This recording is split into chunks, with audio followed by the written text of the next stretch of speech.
అయితే ముఖ్యమంత్రి గారు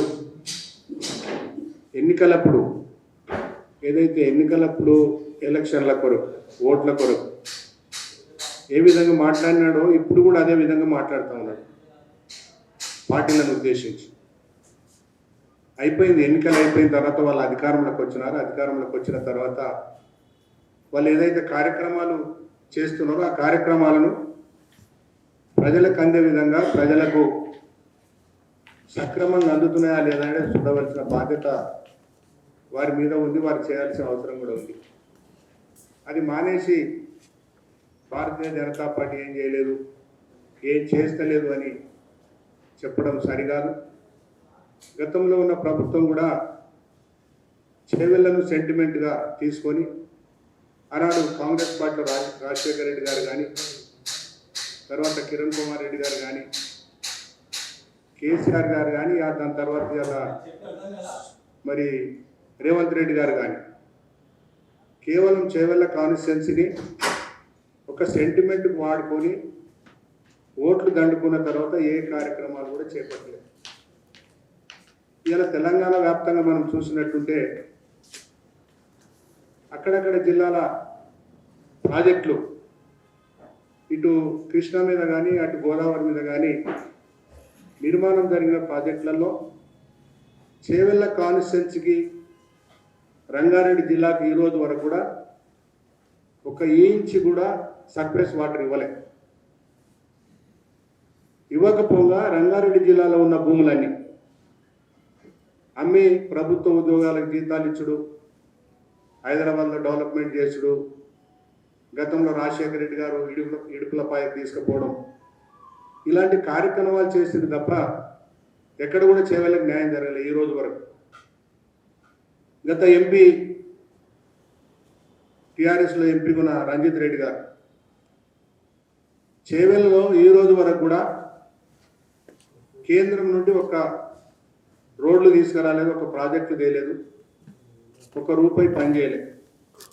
కానీ ఆయన బ్రహ్మాండంగా బిజినెస్ చేసుకొని వేల ఎకరాలు కొని దందా చేసుకోండి తప్ప ఎక్కడ ప్రజలను పట్టించుకోలే.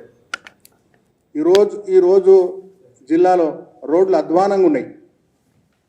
ముఖ్యంగా నియోజకవర్గంలో, పార్లమెంట్ నియోజకవర్గంలో ఒక్క రోడ్డు కూడా బాగలేదు. రోజు యాక్సిడెంట్లు, విపరీతమైన ఇబ్బంది, ప్రయాణం చేయలేని పరిస్థితి. ఇలా మనం చూస్తే గతంలో విశ్వేశ్వరరెడ్డి గారు ఎంపీగా ఉన్నప్పుడు 2016-17లో హైదరాబాద్ బీజాపూర్ రోడ్డు వైడనింగ్ కొరకు 4 lanes రోడ్ శాంక్షన్ చేయిస్తే దాన్ని ఈ రోజు వరకు కూడా 5 సంవత్సరాలు, ఇది ఎంత సిగ్గుచేటంటే 5 సంవత్సరాలు కూడా గతంలో ఉన్న ప్రభుత్వం దాన్ని ఇంప్లిమెంట్ చేయలే. ఎంపీ గారు కనీసం దాని కొరకు ప్రయత్నం చేయలే, ఏ ఒక్క ప్రాజెక్టు తేలే. అదేవిధంగా ఇలా మేమేమంటున్నామంటే రేపు పార్లమెంటు విశ్వేశ్వరరెడ్డి గారిని గెలిపిస్తే కేంద్రంలో నరేంద్ర మోదీ గారి నాయకత్వంలో కేంద్రంలో భారతీయ జనతా పార్టీ మళ్ళీ అధికారంలోకి వస్తుంది. దానివల్ల ఈ రోడ్లన్నీ నిర్మాణం చేస్తాం. ఎక్కడైతే మన్నెగూడ నుండి తాండూరు వరకు సింగిల్ రోడ్, భయంకరమైన పరిస్థితి, దాన్ని 4 lane రోడ్ చేస్తాం. శంకర్పల్లి నుండి అదేవిధంగా తాండూరు వరకు, వెంకటాపూర్ శంషాబాద్ నుండి మళ్ళీ మన పరిగి వరకు దాన్ని కూడా 4 lane రోడ్ చేస్తాం. అనేక అభివృద్ధి కార్యక్రమాలు చేపట్టడానికి కేంద్రంలో ఉన్న ప్రభుత్వం మోదీ గారి నాయకత్వంలో గత 10 సంవత్సరాలు బ్రహ్మాండంగా అభివృద్ధి చేసిన ఈ పార్లమెంటు పరిధిలో నాయకుల లోపం వల్ల, ప్రభుత్వాల లోపం వల్ల గతంలో ఎన్నుకోబడ్డ ప్రజాప్రతినిధులు ఎవరైనా కానీ, రాష్ట్రం నుంచి ఉన్న వాళ్ళు కానీ, కేంద్రం నుంచి ఉన్న వాళ్ళు కానీ ఒక్క రూపాయి తీసుకురాలేదు, ఒక్క కార్యక్రమం చేపట్టలే.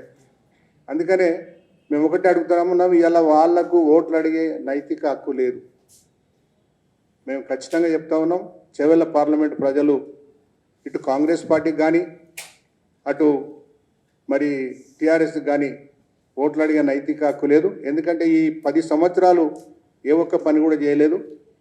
వాళ్ళని ఖచ్చితంగా ప్రజలు తిరస్కరిస్తారు. మేము రేవంత్ రెడ్డి గారికి కూడా చెప్తా ఉన్నాం, ఎన్నికలు అయిపోయిన తర్వాత మీరు ఇచ్చిన గ్యారంటీ స్కీమ్లను అన్నింటినీ కూడా ఇంప్లిమెంట్ చేయండి.